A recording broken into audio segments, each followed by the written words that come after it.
you were just listening, Kurt. You were at the bar during this grand reopening. You heard Bill Hippie Hansen, your buddy, talk about a whole list of people. I know there was somebody he missed. It was Jim Seeley, key player of the team, great friend of Hippie's.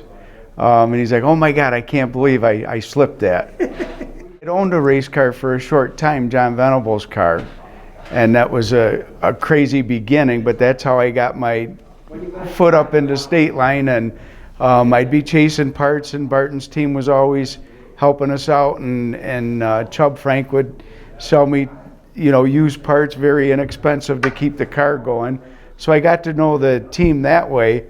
And they're just great guys. I mean, I knew some of them from the trades because I was a carpenter. And so yeah, that's how we got started, our friendship. And one year when they were racing for Nielsen, they just put my name on the car, and they just liked it here, and they said, well, maybe give us a couple cases of beer a week or do something, no pressure, they just wanted the name on the car. And I'm like, man, what an honor, so that's how I kind of got to know them. As time went by, it turned into cases of pop and a case of pop and a case of beer, as times change. But yeah, that's kind of how things turned. I took auto mechanics in high school, and I enjoyed mechanics and not big time racing or anything. I like dirt track. My first person, Pete Volpe, came in when I first opened Shawbucks in '95. And asked for a sponsor, and he was a fireman, and I was new to business. I'm like, yeah, sure. There was a $50 or $100 sponsor, and so that's how I got my foot in the door there. And then John Venable's been a friend of mine. We went to school together. He was a couple years older than me, and so I sponsored his car. And one thing led to another. We were all sitting around having beers, and they said, hey, if you get the Budweiser sponsor, you can own the chassis. We'll provide the motor. And so once I got the sponsor from Budweiser, I got the chassis, and next thing I know, the motor fell through. So the story of racing. All of a sudden, I'm in way over my head at some place I wasn't planning on going.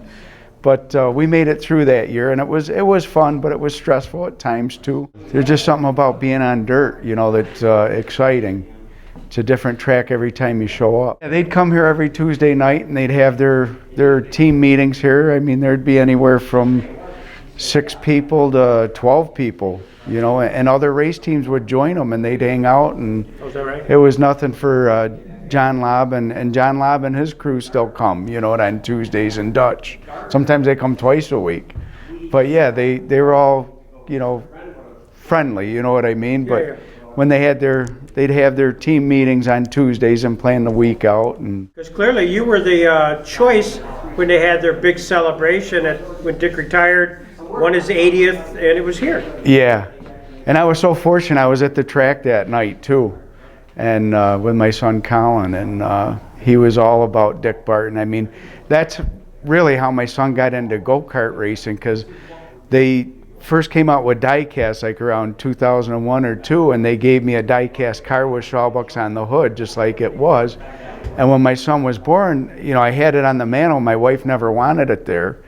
So growing up, Colin wasn't supposed to play with that race car. That was my thing. And one day I came home, and he's playing with it, and both his jaw dropped and my wife's, and she said, well, I use it for a reward for behavior.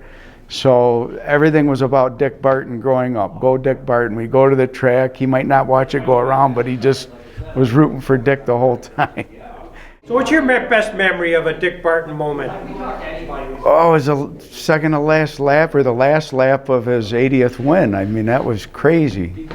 Just insane. I mean, it was just, what a way to finish a career. I mean, he hasn't lost a race since either. I mean, going out on top like that, that was huge.